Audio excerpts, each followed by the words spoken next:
decision. The dispute was settled. I had a win, a unanimous decision. The judges decided, professional judges decided that I have the best turkey burger between myself and my brother. Well, it was decided. You know, I got to give her. She did put in a lot of work towards it, and it took her about maybe 29 years to beat me at anything. But I give her this. It works. I give it to her. It doesn't matter. I'm going home with the trophy. That's okay. It took her a long time to beat me at anything, but I guess I give her, high five. High five.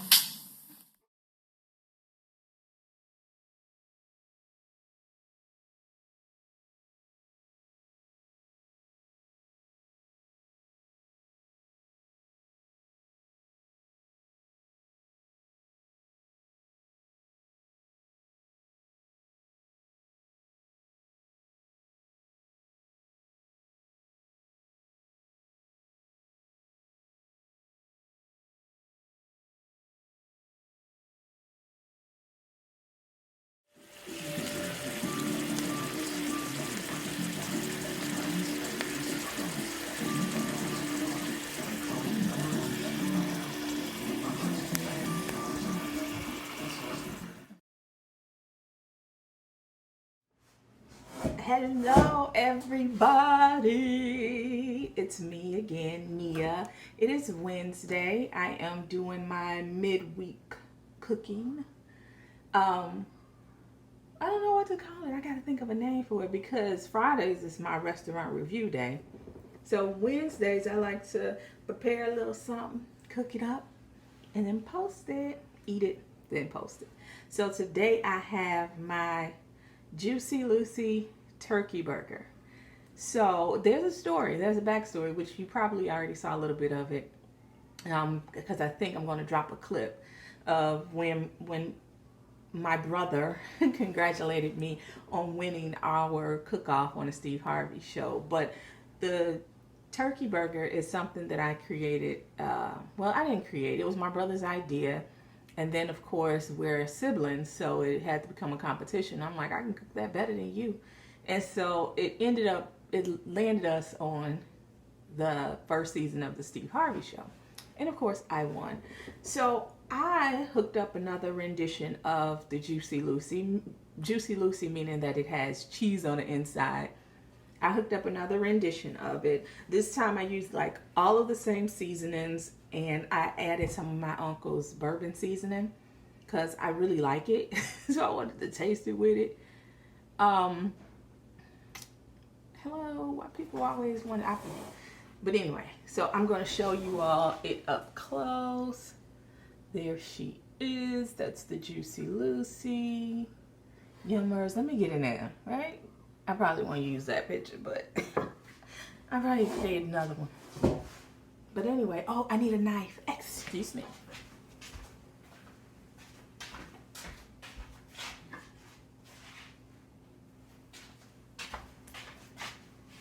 Because I got to cut that. I got to cut it down. I can't, I got to cut it. And I have my happy glass. No happy juice in it today. Just happiness. It's homemade. This cup that I got from the dollar store that I love so much. I have one of my sparkling ice. Black raspberry is probably my favorite.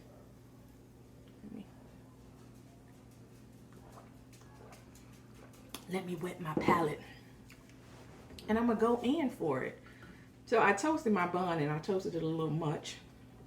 But that's okay because I was always taught to like it that way. Okay? So I like it that way. Juicy Lucy got the juice dripping. In my head, I'm like, I don't know if this is going to be right inside, so I may have to. You can see the cheese oozing out just a little bit in the inside. And the juice, of course. I don't put a lot of condiments on it because I like the way it tastes alone. So let me take a bite.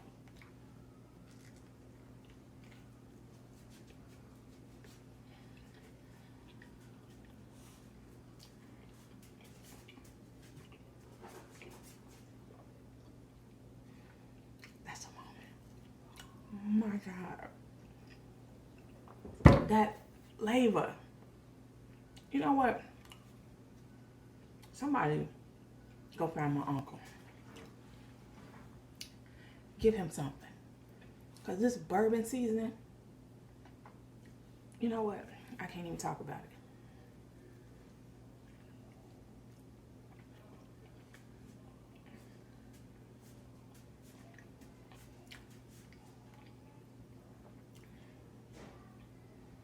I didn't know turkey can taste so good. Who knew? Who knew turkey? Like, turkey ain't supposed to be this good. Oh my goodness.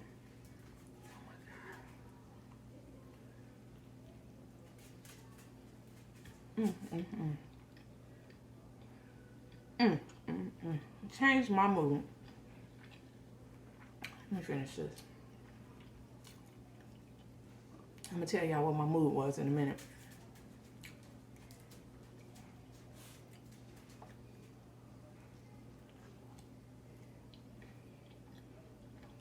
Glory be to God.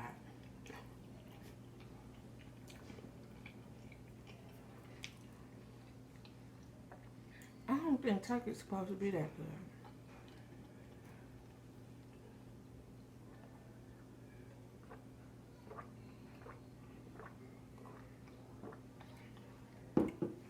I stuffed the Juicy Lucy with some smoked Gouda cheese. I don't even taste that, honestly. I ain't gonna lie. I don't even taste the cheese. It's the seasoning for me. And the seasoning that I taste is that bourbon rub mix. I use some other stuff, but it stands out.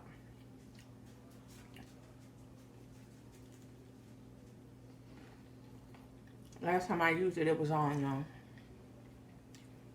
those lamb chops. That's good. Child, I don't want to go in the restaurant business. I don't want to do that. But somebody needs to make this, and whoever cooks, hook it up in your spot, and it will win.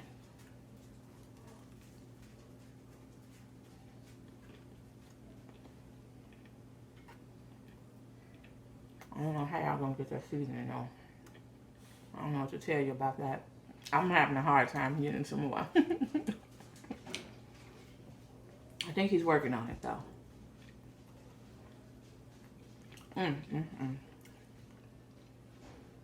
Baby.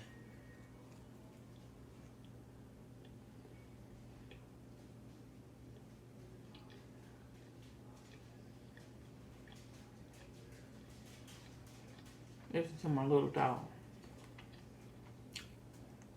I'm still, you know what?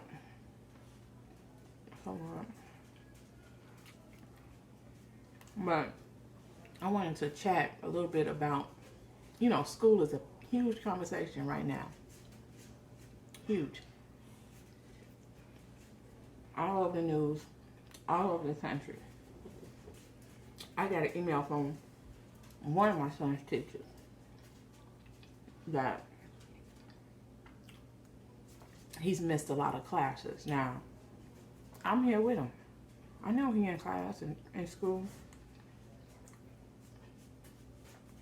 But his teacher said he's been missing classes. He does the work, but he's not in the class. And I kind of can hear from my son's tone that he feels like it's pointless. So why go to the meetings, the online meetings? And he might be right. But you still got to do what you got to do. This online school thing, I don't think it works for the teachers or the students. They all tired. I can tell by how the tone that the teacher emailed me in. He was kind of pushing it. Any other time, I would pop off like, excuse me, sir. First of all, you need some email etiquette on your tone, because that matters when you send an email. You have to watch your tone. Be mindful of your tone when you're sending an email. But I said, no, I'm not going to do that. I know these teachers are frustrated. They tired.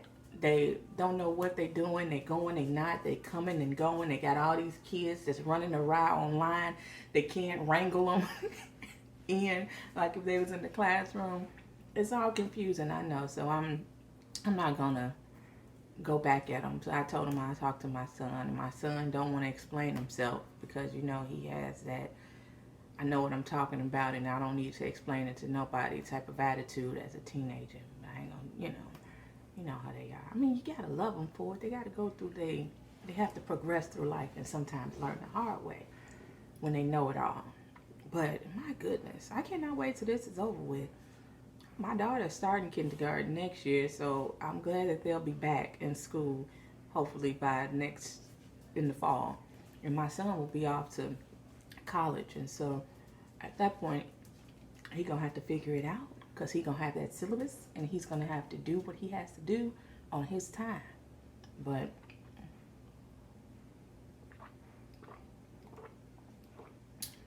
pray for the children. Pray for the children because I couldn't imagine having to go through this when I was in high school. I only had 3 classes. I don't even know if I would have, I ain't gonna say that, I probably wouldn't even went to school. I was so adamant about working. I was working at a bank. I was a bank teller. So I don't even know. I probably would have went full time at work. Like,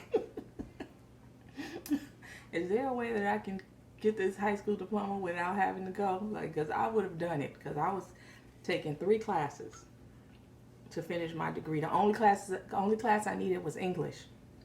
The other was an elective. It was choir and something else. Maybe gym. I don't know. Possibly gym. I don't know. But I probably would have tried to find a way out.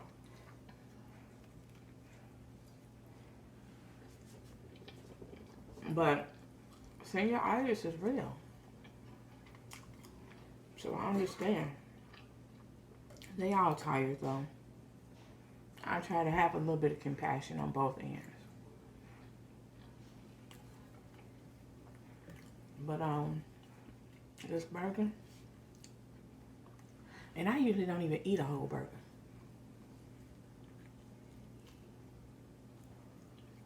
Oh, I didn't say, I put mushroom and onions on it. I sauteed it in mushroom and onions to get the juicy part. It's one of my mama's old recipes. I don't know where she got it from, but probably my uncle. My uncle used to be a chef in Chicago when I was younger. And so he passed away from HIV, had gotten pneumonia. But in his final days, here on earth, he spent time at my house, and my mom was taking care of him. And I think that she learned a lot of his techniques when he was at the house, because my mom went from being like a mediocre cook, like she did it because she had to feed us, to just being a phenomenal, like great in the kitchen. She can really throw down in the kitchen. My mom can. She don't do it by profession, but she got some skills. Like anything she touches, it's like, dang it, she got it right. I can make something and it's a hit or miss for me. But it's like anytime she come and put her hands on it, she gets it right. And I think it's fair to say that she picked up some skills probably from my uncle when he was at the house for that period of time. I don't know if she would admit that, but in my eating experience, I would say that she got something from when he was there. Good child. Mom could throw together a hamburger helper in a minute. That probably offended my uncle. Like, what? What are you doing to these kids? Because then she started making these like noodle casseroles, like a homemade version of a hamburger helper. And it's still one of my favorite meals that my mom makes. Anytime she make a noodle casserole, it is the bomb. Look at that juice. Ooh, tripping. I knew that was gonna happen, but I just wanted y'all to see that. But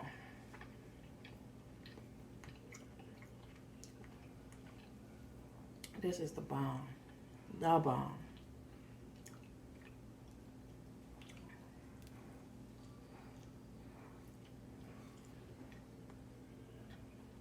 And I wanted to dress it all up with turkey bacon and lettuce and tomato.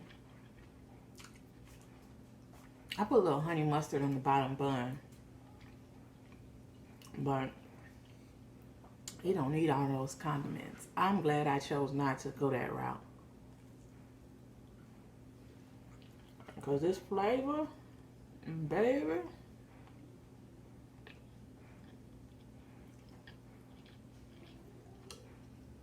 that thing is good.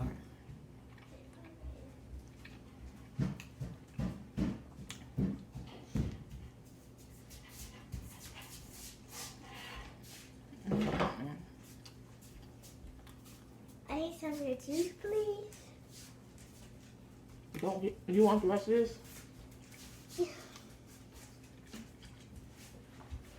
I'm done. That was good. You're done? Mm-hmm. Wow, that was pretty quick. Thumbs up. Peace, y'all.